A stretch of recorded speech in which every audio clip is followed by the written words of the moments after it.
ఇక్కడ మీరు చాలా ఈజీగా మీరు √12ని 2√3గా రాసుకుంటారు. √3 ఏమవుతుంది? 1.7. 1.7 ఇంటూ 2 3.4. √12 వాల్యూ ఎంత? ఆల్రెడీ ఇప్పుడు నేను ఇప్పుడే మీకు చెప్పాను. √9 రూట్ రైట్ 16 మధ్య వేసుకున్నా వచ్చేస్తుంది. ఇదేమవుతుంది? 3.4. 3.4 ఇంటూ 2 ఎంత? 6.8 ప్లస్ 13 13.8.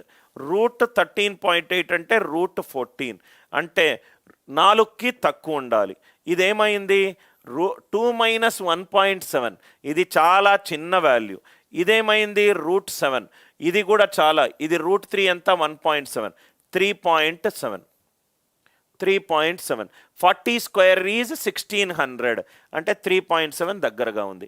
అది స్క్వేర్ రూట్ అయినా క్యూబ్ రూట్ అయినా ఏదైనా మీకు ఆన్సర్ వస్తుంది సార్.